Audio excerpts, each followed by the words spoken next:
Ladies and gentlemen, welcome back to the Shirtless Plantain Show. I'm your host, Tosin. Alongside me today is my brother, Coach. How you doing today, man? I'm splendid, to be fair. I'm actually doing really well. I'm really excited for the tournament, man. Yeah. Um, how you feeling about it all, man? First and foremost, I'm really excited about like, share, comment, and subscribe. That's how I Yeah, feel. yeah. Honestly, I really appreciate you guys that have been doing it already, but it's important that you do because our shit gets out there. Believe it or not, your one little like that you think it's just one. Do it anyway. Your little share you might put in your group chat. It helps loads. Um, commenting as well as keeping the conversation going as well. It's just great. Talk to you guys about all this shit is great, man. So yeah, keep doing that. Keep doing that for sure, please. But yeah, I've got a little bit of an itch tossing. I don't know Please about tell you. me.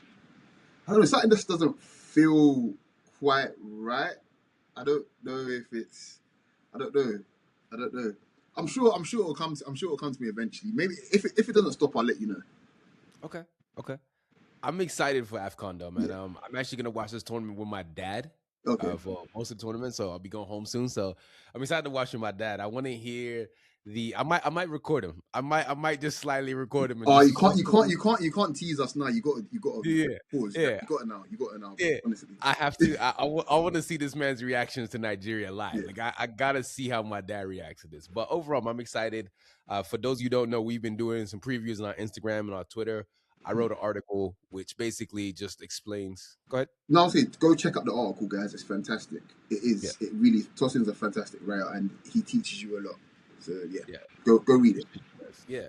But let's set the scene a little bit. So this is the first AFCON that's happened over the Christmas New Year period. So Merry Christmas to those of you who celebrate. Happy holidays, and those of you who do not, we love you nonetheless. Okay, we are very inclusive of everybody's beliefs in here. That's what we believe in. But over the New Year, Christmas, first time AFCON's ever done that. So AFCON runs December 21st to January 18th, 2026. So we had this. It's a very interesting AFCON because this was moved because of the Club World Cup. It feels different though. Morocco's the host. The timing's different, but there's a lot at stake. There's a lot of countries right now who go into AFCON. Yeah. There's a lot of them. There's a lot of them who will surprise you. And one thing that we know for sure that there's no rules when it comes to AFCON. There is zero What? rules. Well, there is one rule actually. There is one rule. The one and only rule. The first rule. Never ever go full Afcon. That's the only rule, guys. I promise you. Live by that, and you'll be good. You have a great tournament. Yeah. But there's a lot of pressure on Morocco. They Mm, are, first African team to reach the semifinals. They haven't won AFCON since 1976. mm. That's 49 years. Some of you might not have been born. I was. But uh, but yeah, man, the thing about AFCON is never follows a script, man. Ivory Coast fired their coach in the middle of the tournament and they still won the last time we were out. Zambia won in 2012. But my question for you, coach, is can AFCON ever truly be predicted? No, that's the thing. That's actually the thing. Like you think of it like this. It's a wonderful tournament with lots of talent, skill, technique, and some of the best players in the world, some of the best players to ever play the game, will go to Afcon and look like Jay Spearing. So that's the reason why you just can't predict it. A player that's close to both our hearts. JJ Okocha, great player. How many Afcons do you think he really truly lit up?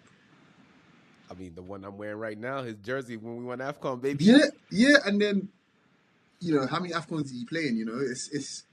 It's a really tough competition. And it's funny because in the inverse, John Obi Mikel was the boring sort of player for Chelsea that will just shut games down. He puts on a Nigeria jersey and he looks like the best player in the world. Do you know what I mean? It's just like I literally watched him go at it against Spain in the Confederations Cup, and he was fine. He stood his. He looked like one of them. Do you know what I Yeah. mean? At World Cups for Nigeria, at AFCON for like he did his thing. Like he had no issue. But then for Yeah. Chelsea, it's a different story.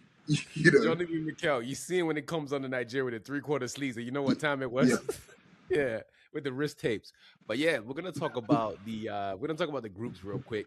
So in Group A, we have Morocco, Mali, Zambia, Comoros.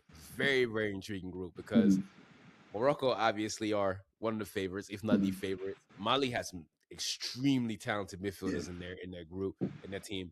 Zambia has some really, really talented players, and Comoros are just surprise package. No one knows what Comoros is gonna do. I mean, But they they'll do beat Ghana, didn't they, the last time, if I remember correctly? that. They did. They did. Good on them. Yeah. Group B, we have Egypt, South Africa, Angola, and Zimbabwe. Obviously, the first two are going to be your favorites to come out of the group. But again, this is AFCON. Angola might just show up and ruin everybody's day. They got one of the oldest players in the tournament. Go ahead. Yeah, I was just going to say, two of those teams in the group, I mean, lost to Nigeria in the knockouts in the last AFCON. So who cares? Speaking of Nigeria, there's Group C, Nigeria, Tunisia, Uganda, and Tanzania. Nigeria plays Tanzania first. Nigeria is such an interesting team. We'll get into them more. We caught up 8 midfielders, so, progress. Yeah. Progress. So, there's that. Tosin, I have it. I know on my itches. It has to be scratched now. Just bear with me, guys. I promise it'll be worth it.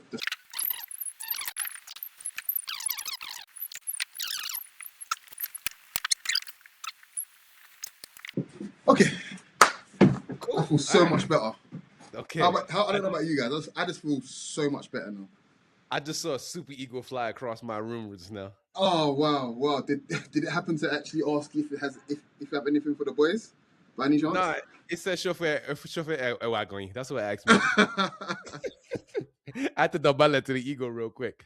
But yes, Nigeria has some interesting teams in their group. It's this tournament. This tournament is exciting because I have a lot to say about Nigeria, and I cannot wait to really, really get into it. What we're going to talk about with Nigeria going on. But yes, Nigeria has Tunisia, Uganda, and Tanzania in Group C. In Group D, Senegal, DR Congo, Benin, and Botswana. I am very excited for this group because Benin is a surprise package. They are a big, big surprise package. They're actually coached by Nigeria's former coach, Gernot Rohr. DR Congo has some very, very talented players. Noah Siddiqui, I got my eyes on you. Senegal, obviously, has Senegal. They got some talented players on that Senegalese team. And Botswana, again, it's AFCON. You say no to Botswana. And go ahead, Coach. I was going to say, you kind of understated Senegal there. I mean, to be honest, they got a super team. They do have a super team. Like, there's no two ways about it. They're the team I think that's got probably the best first 11 in AFCON. Do you think so? Yeah, I think so. I was gonna say I kind of think Morocco does, but I hear you with Senegal. I don't. I think it's Senegal. Senegal are nuts. Okay. Yeah. Okay. But that means nothing. That actually means nothing because, I mean, the last time they won, I think, what was it, in 2021, right? Yeah. They were favourites for me, but they've had this team for a while, and they won once, okay, but it's not like they're perpetually, putting belt to ass kind of thing. But I'm looking at them again, I'm thinking, yeah, they to me, they still got the best team, but it means nothing most of the time, to be fair. Yeah. Okay. Group E has Algeria, Burkina Faso, Equatorial Guinea, and Sudan. Sudan's back in the tournament. And Group F, Ivory Coast, Cameroon, Gabon, and Mozambique. That is a very, very tough group. Ivory Coast, to me, has my favorite wing pairing in all of AFCON. Yandi Amande and Ahmad, to me, is just fun. On paper, that is one of the best. But again, they left Pepe at home, bro. Like, they're good. They left Pepe at home. They got Zaha on the bench. They're good, bro. They're good. Max Grader retired, but somehow Max Grader will still play as well. If he does play, then I might not watch. I cannot stand that guy. Don't ask me why. I've never liked Max Grader. So. Yeah. Well, we got the groups out the way. Let's talk about the tournament basics. There's 24 teams. AFCON expanded in 2019 from 16 teams to 24 teams. There's 9 stadiums, 6 cities.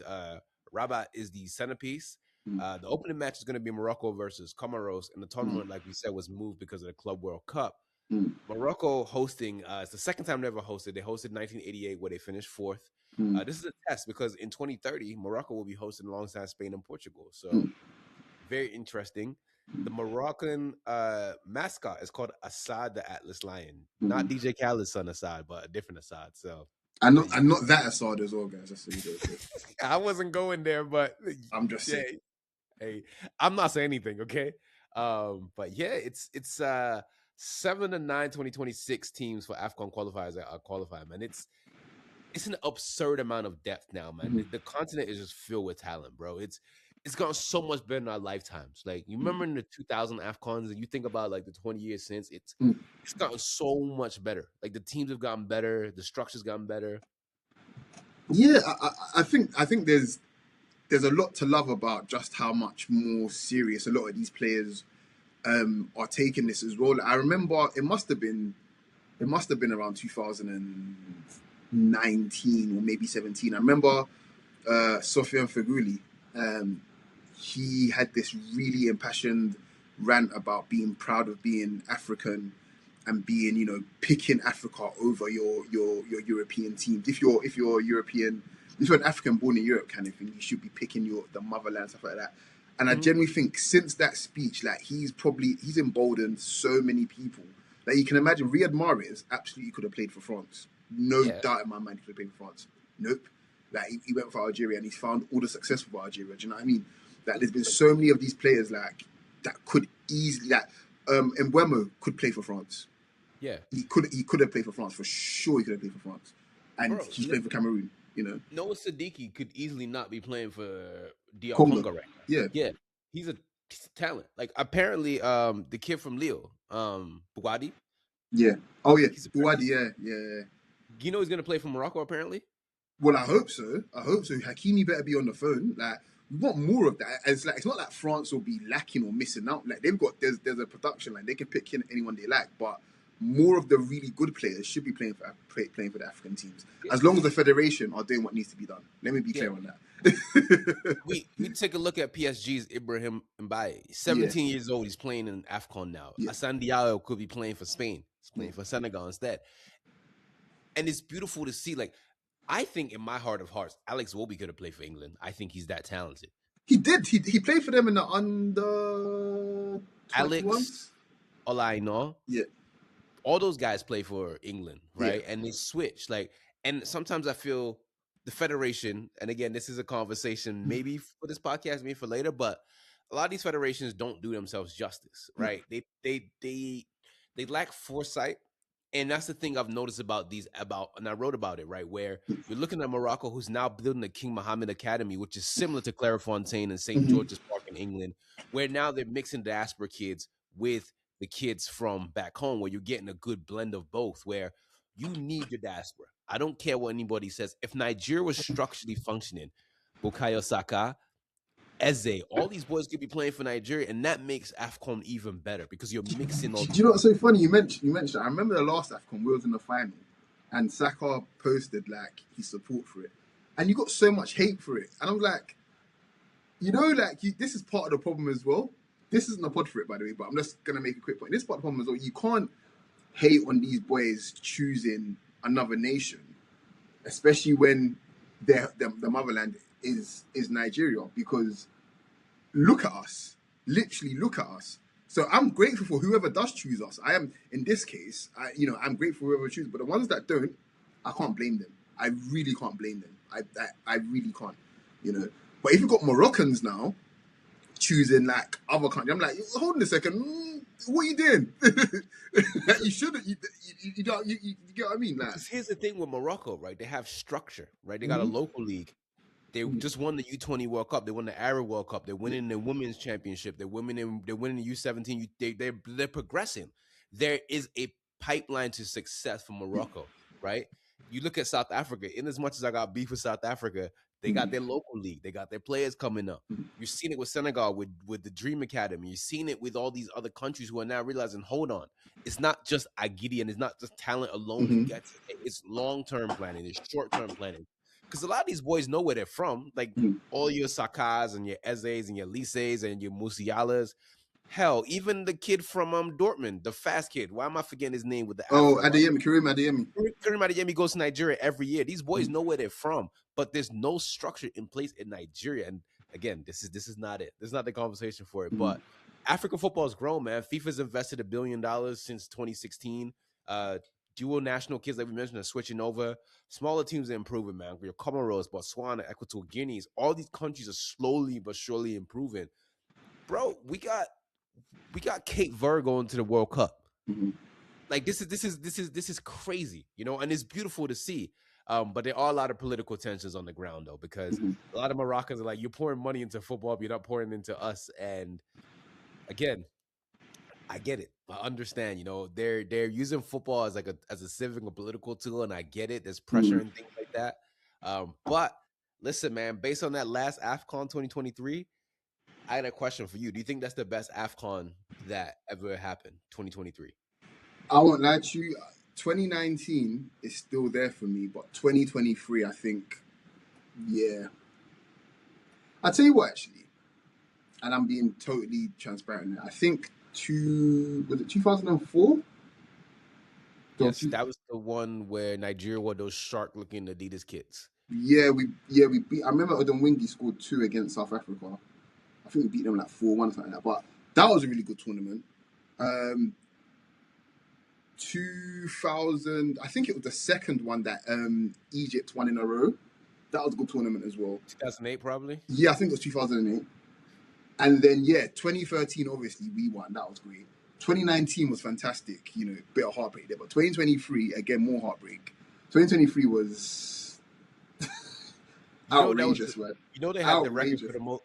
That was a AFCON that had the most goals. Yeah, it was outrageous. I mean, we had the whole saga with Emilia Insue. Like that whole saga alone. He finished top scorer, but he went out in the round of 60. Like, bro, do you know how insane tournament, man? Seriously.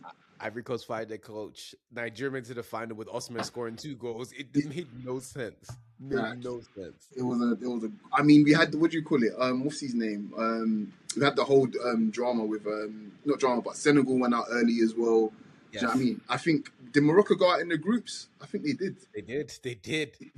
It was a bloodbath, man. Bebe scored a free kick from like 40 out. Yeah, that was. Yes. That is entrenched in my memory because I was so upset because I couldn't at that time record with you guys and I wanted so much to say. So I'm excited that now like I can talk about AFCON because I love that tournament. Yeah. But the biggest thing I'll say about AFCON now before we get to the next topic is parity now. There's so much parity within the continent where I say all the time, for me, and I joke, but I'm not joking, AFCON defies physics. It redefines physics and it redefines logic because none of it makes any sense. But let's talk about AFCON. Can it be predicted, Coach? Because Morocco are favorites on paper, obviously. And history obviously warns us against trusting favorites. Like we just mentioned, Morocco got knocked out in the group stage last time. Let's look. Ivory Coast, 2023, like they won with chaos. Zambia, they upset Ivory Coast in 2012, right? They won that. Ghana's golden generation never won anything. Morocco's hasn't won an AFCON since 1976. Some of these countries in this tournament didn't even exist when last time Morocco won the AFCON, right? So when you look at like the structural things, right? Like third place teams advancing now, the expanded field, you know, there's internal drama we don't know about that might happen, you know, like where, you know, someone Monday might wake up and be like, you know what, I want to have a coup against my federation. And now you got the best team fighting against each other. So do you think AFCON can ever be predicted? No, I don't think it can. I do have to respect the fact that when you're talking about parity as well, a lot of these countries have put they didn't just turn up out of nowhere. They just didn't qualify by accident. Do you know what I mean? Sure. Ghana are not there. So who took Ghana's place? Do you know what I mean? Like, so there's trust me when I say like this tournament you'll be shocked at some of the quality that you see here. Like for real. So yeah. And then there's also pay disputes, you know, squad selection issues. We just saw Chrysanthus Uche score a goal for Crystal Palace with the outside of his boot, and he's not in AFCON. You know, Maduka Okoye is starting for a team in Serie A, and he's not in the AFCON squad. You know, like I said, the Ivory Coast left Pepe at home, bro. Like, yeah. Evan Gusan just got called up because of Sebastian Haller getting an injury. So. Yeah. I mean, even the whole was it Asane Diao as well with Cesc Fabregas? Yep. Let me just be clear on it. As you guys know, listening to sports, I can't stand Fabregas because I just think he's a rat, and he ratted out my club, and he's just a rat. And then there's a little bit of vindication. I'm sorry, just seeing him ratting out somebody else, and it's not particularly my problem. Obviously, I feel for Asane. Don't get me wrong, like I do, but people have to understand a rat is a rat. and he's gonna rat you out sooner or later, guys. So Como should fire him and just, because he will rat them out eventually, I'm sure. I don't think they can fire a stakeholder, but that's neither here nor there. What have you got? He's such a rat, honestly. That's neither here nor there. Okay, there's another conversation, but let's talk about the Emilio Insue saga last time. Yeah. He was the top scorer of AFCON in 2023. Mm. He was after 12 years after his debut, he came back, Yeah. and he got ruled ineligible months later. And this is just, I think that saga really shows you what AFCON is. It's just Yeah, but I mean, I feel like it was wasn't it a little bit of a technicality. Like I think he played for Spain under 21 or something like that. yeah, just some insane stuff. Yeah, it was just. It was. I just feel like some of that stuff there is just. It's just. Man, it is what it is, man. You know what's the funny thing is about Insue, right? That makes me laugh is the fact that he technically was a right back. Yeah. Yeah, he played for Spain U21 up until 2011. Yeah, I thought so. Yeah, because he played for Mallorca and Sociedad on loan, Middlesbrough, Burnham City, and all that stuff. So boy, listen, I love it. But again, you know, it's the thing that really intrigues me when people try to bring Eurocentrism to AFCON. You can't bring what works in Europe to AFCON. It doesn't work. It cannot work. You cannot. Go ahead. No, I was gonna say I think there's I think that's the whole point of people trying to view it a certain way, trying to sell it to Europe, stuff like that. It's like you got to accept it as it is. You have to accept it as it is. I remember it was so funny because, and this is what I always laugh at people that literally they show themselves. They don't even realize that they're exposing themselves. But last AFCON, I tweeted, I was like, how do you explain AFCON to a casual? And these people that just discovered who they were on the internet 3 years ago decided to take it as an opportunity to be like, why are we trying to appeal to this person and that person, blah, blah. It's like, you're not understanding the question because a person asking that question knows what the whole AFCON is. That's why you have to explain that it's generally not like what you're going to see in the Euros, what you're going to see in Copa America. It's its own entity completely. But people took it as why are we trying to? We're not trying to sell it as we're trying to sell it as it is. We're not trying to water it down. AFCON is AFCON, and it will always be that way, you know. But again, people just not knowing, you know, they couldn't even tell you who won AFCON in 2008. Like, why we're not trying to do that. It's the exact opposite. That's why explaining AFCON to a casual is a bit of a mighty task, believe it or not.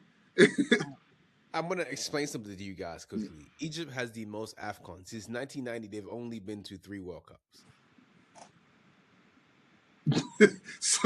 so again, how the hell do you explain AFCON to a casual? I beg you, tell me. I can't explain it to you. I don't know how to do that. But yeah, the biggest takeaway from all this is AFCON is just all about adapting, bro. You have to just get there and just realize that, okay, these elements are going against me. How do I figure this out? Because chaos is part of identity. It just is what it is. Yeah. I mean, I just think there's a real good conversation to be had around why certain teams now are not touted as favourites, but you look at it and think, oh, this is gonna be a tough day. Because I remember years back, if Nigeria were to play Tanzania, I'd be like, oh yeah, that's a W. I have to worry about it. Now I'm looking and thinking, we should win, but I'm really like, you never know. You really never know at this point. Same thing with Congo. Congo haven't been this good in God knows how many years. They just haven't. I know the last time Congo were that good. When Luar was playing for them? No, when Muhammad Ali was fighting in a place called Zaire. There we go. I mean, it's really just it's its own sort of study in its own. Like, there's been so much good stuff that's happened in terms of football in Africa of late, man. Let's talk about one of the favorites, Morocco, and how much they're under pressure. We don't want to spend too much time, but this is their golden generation. They got home advantage in the World Cup qualifying: 8 wins, 22 goals scored, 2 conceded. Their fans are insane. Thank God there's no lasers at this AFCON because they love their lasers. I don't know why they love lasers with Moroccans, but they banned them. But knowing them, they're gonna probably sneak it into the stadium somehow anyway. Let's talk about the key players. Hakimi, arguably one of the best right backs in the world, if not the best. You can have that conversation. I'm not arguing about right backs. That's not what I do for a living. I don't argue about right backs, bro. I got to deal with wing backs at my home, bro. I don't deal with right backs. But he's got injury issues. Obviously, he got tackled by Luis Diaz, so he's still recovering from that. Sufjan Amrabat is still their midfield anchor. Mhm. Brahim Diaz is there, their creative spark. They got El Kabi, who's their key striker, but they also got some talented diaspora players coming through as well. So You forgot one guy, bro. To who me, that? who is like the guy, Asdin Unahi. Yeah, Unahi should have been in team of the tournament in the World Cup. I don't know if he was. I have to double check that, but he Yeah. should have been in team of the tournament. He was juking it like Yeah. unreal, and I think we spoke about him on the main pod about a month ago because he's now found his home at Girona. But after that World Cup, I think he moved to Marseille, right? Mm-hmm. He should be playing like at the top level, like real top. I feel like he should be at a Champions League club for real. And I think this AFCON again, I think he's gonna ball out, man. He's the one that I'm looking at, and I'm like, yeah, you're the one for sure. I got 4 players who I really love in this Moroccan team. This is why Go I was on. telling you, like, when you're saying Senegal, Yeah. Taubi, who plays at Sunderland, Mm-hmm. Ilyas Amokash, who plays at Villarreal, Mm-hmm. Brahim Diaz, obviously we know him from Real Madrid. Mm-hmm. Then there's another one as well. There's a couple other ones. Ben Seguir is also there as well, Mm-hmm. and Bilal El Kanous. They have some extremely Yeah. talented players on paper, right? And you look at this team and you look at the composition of like the home-based players versus the players they have in Europe playing in big clubs. They got the young talents, academy graduates from King Mohammed, and they have it, right? But then they're Mm-hmm. going against the weight of history where last AFCON they won, it was 1976. They've had one semifinal since 1990. Round of 16 in the last tournaments, they exited last 2 out of 3. Finished 4th when they last hosted in 1988. So there's a lot of pressure on them. Mm-hmm. Not to add like the political expectations, the public cynicism, the fan, So it's like, can Morocco be hosts and favorites? There's a lot going for them, but there's a I'll lot be going. real. I don't expect them to win the Okay. tournament. I just, it's not because I don't think they're more than good enough to win it. Of course, that's not even up for discussion. I just think there's so much room for chaos. There's so much room for upsets. There's so much room for heartbreak. And I think ultimately, that's what really defines AFCON. That it's like football's such an emotional sport. I feel like it kind of comes to a boil at the AFCON. You see how much it means to these players to even just to score one goal, score one goal. Everybody, trust me, go back to any AFCON. You score one goal, you see the entire bench. They are all the dance routines. The bench are involved in the dance routines as well. Like it means so much. So all of that pressure on top of it as well. Genuinely for me, I just feel like that's way too much pressure. That's way too much pressure. So that's why the favourites a lot of the time in AFCON don't usually turn up as well. So I don't think Morocco will win it. But I could be wrong, but I don't think they win it. I respect it. Let's talk about the other heavyweight favorites. Egypt. This is probably Mohamed Salah's last AFCON. More than likely, he's 33 now. But they're powered by Salah and what's happening with Liverpool. That's another chaotic thing that's fueling them. They're excited, man. They want to die in the line for him. They got 2 AFCON final losses, 2017, 2021. Salah's never won AFCON. Obviously, we mentioned Liverpool drama. They got a new coach in Hassam Hassan. They got new supporting cast, Mamouche, Eman Ashwar, and then it's all about legacy for Salah. Then we got Senegal. They're trying to transition. They've only conceded 3 goals in World Cup qualifying. They got a new coach, new generation: Lamine Camara, Ilman Ndiaye, Assane Diao. They got a very, very strong team with youth and experience. Lord knows I'm glad Ndiaye is not playing tomorrow because that boy is a problem. Yeah, that way. I'm not gonna make any predictions of who I think will be at player of the tournament or top scorer or anything like that. I'm just not gonna do that. But if he ends up balling out at AFCON, I will not be surprised. For sure. I will not be surprised. He is nuts. Yeah. And we got Algeria, who has, Pekovic. They're near to their home. They got Mohamed Amra, who's a World Cup top qualifier scorer, got 10 goals. They got a new focal point in him. Obviously, Mahrez is there. They got the 2019 winners. But Algeria, they reloaded. They reloaded for sure. And I'm just like, okay, what is Algeria gonna do in the tournament? Because when they beat us in that last when they beat us, I was like, yo, come on, man. Yeah, It's yeah. it's it's frustrating, man. It's they're talented, but again, Riyad Mahrez. What do you rank Riyad Mahrez? He's one of the African goats, right? For sure. Oh yeah, for sure. He's one of the Yeah, African goats for me, man. Like I yeah, don't think it's even up for question. I'm not gonna say who I rank him above because it will upset some people, but I rank him incredibly highly. Like yeah. Morris is a modern day superhero. I mean that with all respect to him. Seriously, he is unreal. He's got one of the most in modern football. He's got one of the most aesthetic moves as well. His first touch off a raking 70-yard ball is the most pleasing thing you can see in football. It is so. It's like watching Melo post up and just sink it. It's that pretty. I'm deadly serious. Like Yeah. so, yeah. You know who the backup goalkeeper is, right? That's a good question. I don't. Luka Zidane. Oh, oh, oh, oh, Yeah. oh, oh, oh. How old is Yeah. he now? Like 28, right? 27, 28. 27. Yeah. 27. Yeah. Oh, That reaction you had was just so pure. I love that. oh. That was such a pure Is he, is, reaction. is he still up? Where is he now? Is he still playing for Real Madrid B team? No, he's playing for Granada. Oh, Yeah. This is the oh, Dan wow. son who was born right before World Cup 98 started. Yeah, Yeah, yeah. in May 1998. Jesus Christ, I'm an old man. But yeah, Ivory Coast, man, the defending chaos team, man. Mm, The miracle run in 2023. I do not like Halez's goal, but for what he's been through, fair enough. I'm not gonna mhm, say anything. Frank Cassier's there still. Yandy Amande, though, man, that is my player. One of my players who I want to watch in this mhm, tournament. I brought up Yandy Amande on other podcasts. Coach knows I love him. mhm. I just think Yandy Amande is like it's literally just unleashing chaos in the wind tunnel, man. He's so fun to watch. I love him. I genuinely love his game so much.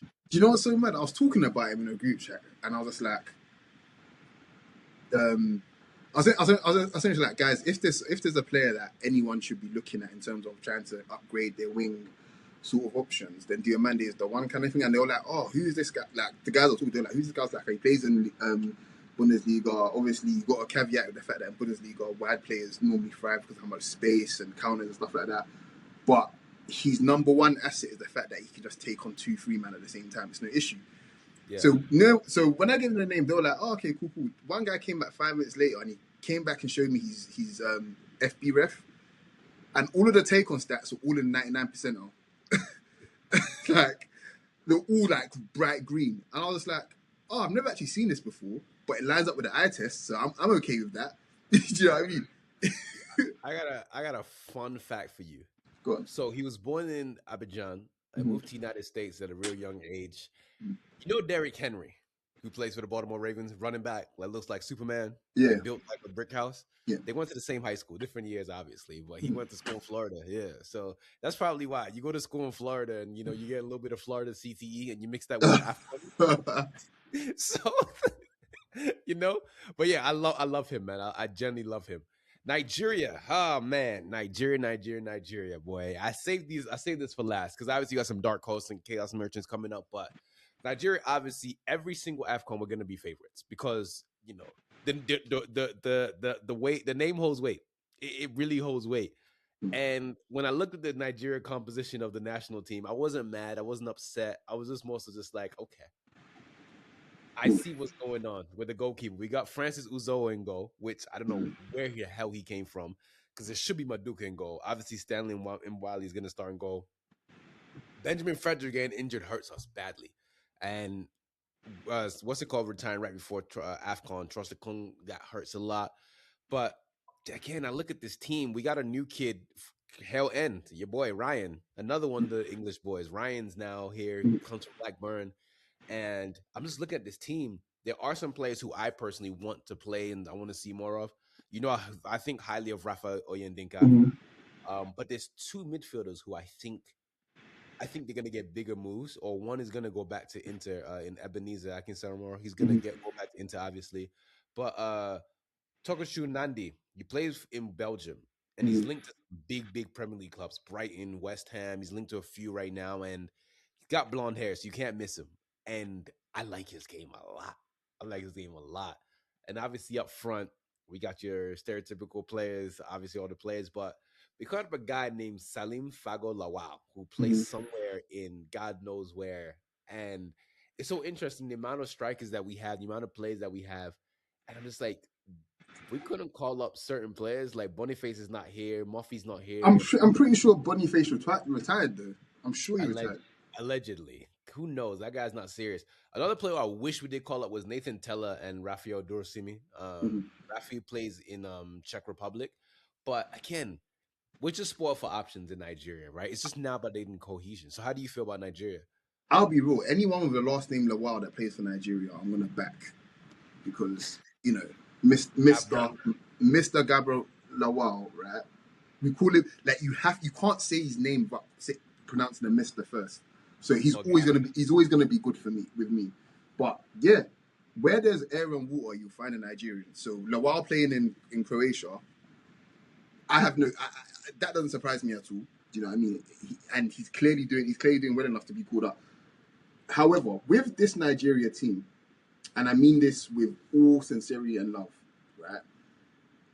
While I do think we can win it, and I hope we win it, hence why I have them down as my winners, there's some simple things we have to do. And all of the worst parts of Nigeria came out against Congo. It's really simple, guys. Really deadly simple. Get your distances right. If Nigeria get their distances right when they're defending, the attack will take care of itself. Lookman, Akko Adams, Osimhen, I'm sorry, that is a shit ton of firepower that will get it done against any defense in the AFCON, against any defense. And not to mention Go on. Ejuke, Edu- Chukwueze. this is what I'm saying. Educate. I haven't even mentioned these little. I haven't even mentioned Moses Simon. Like, did he get called up? He did. Yeah, he did. Like, guys, there's more. When we're defending, get your distances right. I promise you, we'll be fine. But it's so disconnected. It's so disjointed for some reason. Like, well, I know what the reason is, and I don't want to dig out any individuals, but it's very clear why the distances can go a bit wonky. But if we get that right, Nigeria can fly. I'm so serious. My, my God, question for you, Coach. God. You're the tactician here. You know I hate Oh, 4-4-2. I don't know about that, but no, go on. You know I hate 4-4-2 for Nigeria. My question for you is 4-3-3, right? Nigeria plays a 4-3-3. Let's say like this is hypothetical, right? Mhm. Obviously Stanley's in goal. Ryan's gonna be right back. It'll probably be, Bassi and Ajayi as your center I backs. just realized, sorry, how comes Frederick's going to get called up? He's injured, right? Injured. Benjamin Frederick injured, yeah. Yeah. Damn. Yeah. Yeah. Damn. He's got an injury. So you now look at your midfield, right? Obviously Ndidi's the captain now, Yeah. right? Ideally, I would love to play a midfield three of Oyendinka, Iwobi, and Ebenezer. I think those three are our best midfielders. And then Mhm. you have a front three of Chukwueze, Lookman, and Osman. How do you feel Nigeria should start out? I personally think the 4-3-3 is not a bad idea, but I'm kind of leaning more towards a 4-2-3-1. A, Okay. a formation I don't like personally, but I think for this tournament, I'm okay with it. So I would play Iwobi next to Ndidi, and Iwobi next to Ndidi is basically to help Ndidi with the football because he's just not going to do much with it. So give the ball to Iwobi deep and let Iwobi take care of that. And then if we're talking about who plays behind Osimhen, probably Lookman. And then we start with Chukwueze and what's his name? Simon on the left. Now, off the ball, to me, that goes back into a 4-4-2, basically. But as soon as we have it, I want Lookman buzzing around Osimhen because I think he's probably our second best finisher there. So I want him. I personally want him closer to goal. I know it won't turn out that way, but that's what I would play personally. But yeah, We spent too much time on Nigeria, but long story short, we're very passionate. We need our country to do us proud. yeah, Please don't piss us off.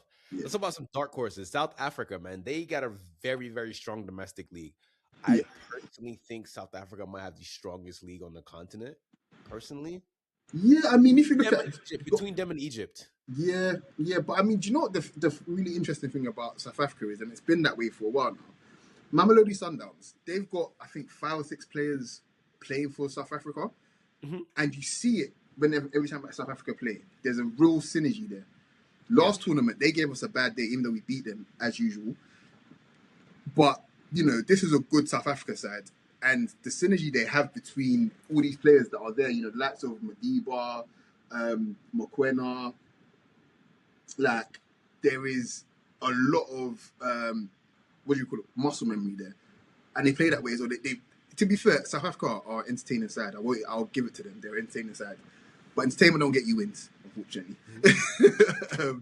But yeah, I wouldn't even put them as a dark horse, to be honest. I think there's capability there.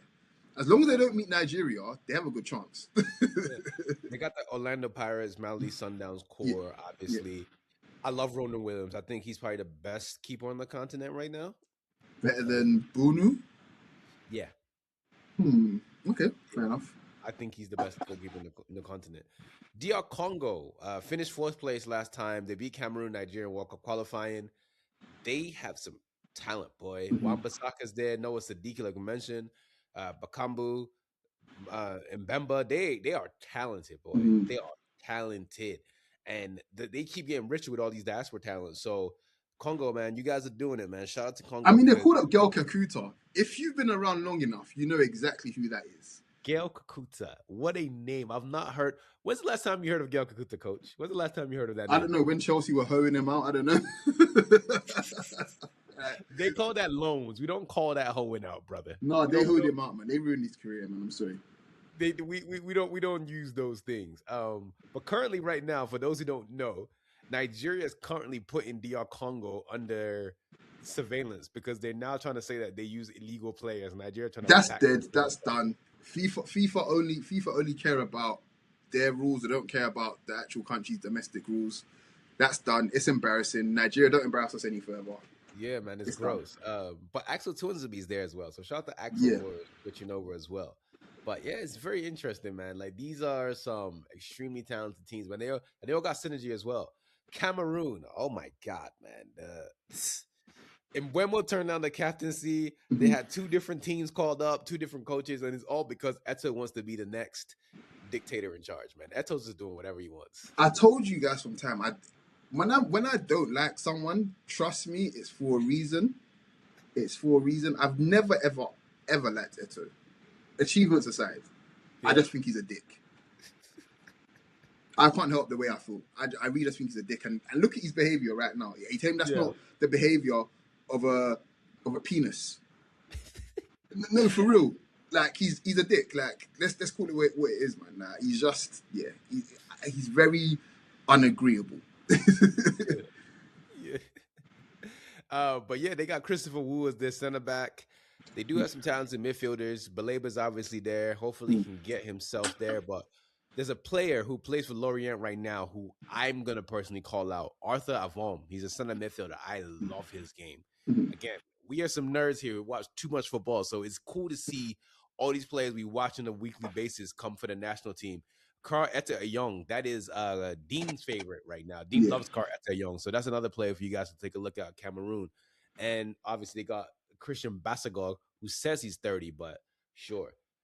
Tunisia, I don't like to call Tunisia a dark horse. I don't really like to call Tunisia a favorite, but they got the talent. They're a good like now Tunisia are a good side.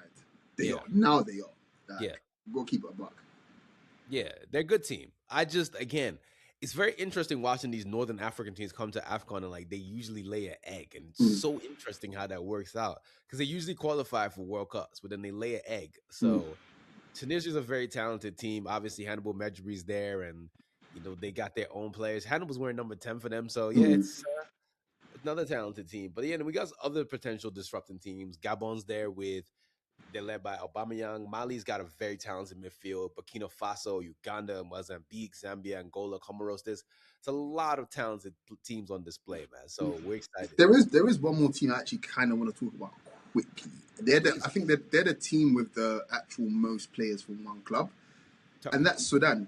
Sudan have 9 players, if I correctly, 9 or 10 players from Al Hilal in the Sudanese league. Now that league itself, obviously because of the political tensions, has been suspended. So I think they're playing in a different country. I can't remember what league it is now. It might have been Rwanda actually. I think it's Rwanda actually. But yeah, they've got literally 10 players from one club there. So I personally, now their form going into they've lost like I think 7 games in a row, 6 or 7 games in a row, something like that. Okay. But again, AFCON you can't predict it. And if you've got a team full of players that basically play together at club level, it was almost similar to like Spain. Spain's team was literally Barcelona with some sprinkled Real Madrid here and there, and they went and won it all in a period of 6 years. I'm not saying Sudan are going to do that, but Sudan, I'm hoping they do well. I'm rooting for them straight up and down. I am rooting for Sudan 1,000,000%. I respect it. I respect it. Let's talk about some players to watch, some breakout candidates. Coach, you got any players that you're super interested in? I mean, obviously we mentioned Noah Siddiqui, Lamine Kamara, Yandi Amande. We've mentioned Ben Sagir. Do you know what? Just going back to the Nigeria team, like Oyindinka for real. I really want to examine, and I'm excited for that. For Algeria, oh my gosh, where's his name gone? There was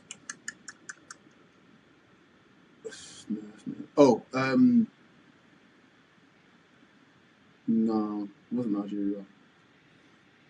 No, I think that's it really. I mean, obviously they got some of the Moroccan players as well, but yeah, I think there's. I'll Yeah, give I'm you a good. few. Go I'll on. give you a few. Ibrahim Maza from Algeria. That's another Okay. one. Christian Kofain. Mhm. He's from Cameroon. And Yes. then Imam Ashwar from Egypt. Mhm. And I got my notes here. For those who don't know, I actually do take notes. I write down a lot of stuff. But we have, like I said, Tylen Smith. He plays for South Africa. Another Mhm. one. Again, I can't keep thinking about Yandi Amande, man. Like he's Mhm. great. So, but yeah, man, there's a lot of young talent, a lot of midfielders. I think there's also there's a player United would just link with. His name is Mamadou. I can't remember his last name, but he plays in League On for Lens. Mhm. And there's so many. Just like this is my thing with Afcon and being a scout. If you want to set a midfielder and you're complaining about you can't find certain midfielders, just turn on a random Afcon game. I'm telling you right now, you're gonna see some technicians. You'll find 10. And they're all probably playing in League On or League Two. Yeah. Or the Belgian league. There's this again. Remember, Noah Sadiq was playing for Anderlecht, Mhm. and now he's in the Premier League just doing bits because there's so much talent. Mhm. What groups? Obviously, we talk about the groups. What group do you think is the group that you think is the group to watch? Oh, good question. I would say um, group. Whew, I think Group B actually. Egypt, South Okay, Africa, Angola is okay, tough. Fuck me. I'd also say Senegal, Group D, so Congo, Senegal, Benin, Botswana. That's another really tough one as well. Nigeria's group isn't a cake group. Tunisia, Tanzania, Tunisia, Uganda, and obviously Nigeria. Mhm. That's tough. Yeah. But Group I'd F is say, tough too. you want to say F? Oh Group yeah, yeah, F. yeah. Ooh, Yeah. Cameroon, Cameroon, Gabon, Ivory Coast, Mozambique. Eee. Oh yeah, I cannot wait, man. I really cannot wait. Are they still? They're doing best third place team as well, isn't it? They are. They Yeah, are. yeah, Very chaotic. Very, yeah, very chaotic. yeah. All This right. tournament's gonna be nuts, man. Let's get out of here and do some bold predictions. Give me your hottest take about AFCON. My I hottest want to take. know. I'm gonna give you each category. Okay. Give me a tournament winner. Nigeria. Okay. Give me a dark horse. Um, Congo. Okay. Play the tournament. Um, that's a good question. It won't be. Okay. Your top scorer. I'm gonna go. I'm gonna go. I'm just trying to make sure I pronounce his name right.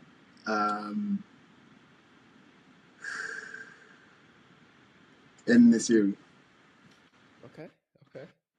Who do you think is going to be your biggest surprise? What's your like? Okay, which favorite's going to crash out first? What favorite gonna crash? Okay, now this is where I really want to get chaotic now. Because I have mine. Yeah, I'm gonna say, I'm gonna say Ivory Coast. I was going to say Morocco. Yeah, I wanted to say that, but I really hadn't end the series as my top scorer because I think Okay. Morocco will get out of the groups and they'll probably get to at least the quarters. Okay. But I don't think they go all the way. But Okay. yeah, I'm gonna go Ivory Coast. I think the winners crash out first, man. Which legend you think is going to have the best tournament? Obviously, Salah, Mane, Mahrez, all those guys. Um, I think Mahrez. Okay. I'm gonna Yeah, go Salah. I think Salah just is he's fueled right now by something that we all can't predict, and it's called hate. And he hates a bald man. yeah. Nah, I don't know, man. Yeah, man. Give me your final thoughts though, man. I need some final thoughts before we wrap this up. um, Look, AFCON is great. We are open to any and everyone coming on the show. We want to go on your show during AFCON. We want to collaborate with as many of you as possible. So give us a shout. We're actively putting out feelers for anybody that wants to collaborate as well. So let's just talk Africa. Let's just talk African Cup of Nations, man. Let's just get this party started. To me, it's the best. It's the best tournament. It's the best continental tournament in the world. Obviously, I don't think anything can really beat the World Cup, but I do think AFCON is the best tournament, like genuinely, outside the World Cup. So yeah, those are my final thoughts. And everybody blow your trumpet. Man, for me, I'm just generally proud to be African. I've always have been proud of it, and I'll continue to be proud of it. This tournament is a celebration of us. Like I mentioned in the article, man. This for the next month, Africa's the star, man. And Yeah. obviously, I make my jokes about South Africa. I make my jokes about everybody else, but it's beautiful, man, to see Mm. 24 African countries trying to be the best in the tournament. We Mm. obviously got a lot going on with our countries, man. We got colonialism, we got starvation, we got all these things. But for 1 month, man, we get to see all of us together trying to be the best on this continent. You're Mhm. holding your family, you're holding your nation, you're holding everything together, trying to be this best. So I'm proud of everybody that's in this tournament, man. The coaches, the players, everybody's putting it together. People that's on the ground that's covering, journalists, all this, all that. Man, I'm proud of all of you, man, because when we tell our stories, that's all that matters. As long as we know we're telling our stories and what matters to us, and this tournament matters the most to us. Because guess what? We're gonna be back here in 2 years. For those of you ask why is every 2 years, guess what? Some of these countries weren't even allowed to go to the World Cup back in the day. Yeah. This is a celebration of us. I'm so proud of all of us for continuing to make coverage, do what we want, talk about this tournament because it's beautiful. I'm genuinely proud of all of us, man. So once again, please don't forget to like, share, comment, subscribe. We're gonna be doing this AFCON thing all month, man. Mhm. We're 10 toes deep. We're 10 fingers in, elbows, all of it. We're in this, man, and we're Mhm. we're excited as hell, man, because Nigeria needs to win. Yeah. that's that's that's really it, man. I got a Nigeria jersey here. He's got one here. He's got stuff there. I know we all may just like say we all believe in banter. We banter each other, but bro, Nigeria, please don't disappoint me. I beg, because Governor Sanawo is watching. No, please, he's watching. Please don't discourage the governor. Oh, please, please, please. Oh. But nah, seriously, all jokes aside, man. Thank you guys for listening to us. This has been myself, Tosin, and Coach. We are extremely excited for AFCON to kick off, and we will see. And like we said, guys, please do not be scared to come talk to us, man. Like we want everybody to come collab with us, but we're excited. We want to see we're a big community of people talking about AFCON. So yeah, for myself, Tosin, and Coach, we're out. You got any last words? Peace. Peace, everybody.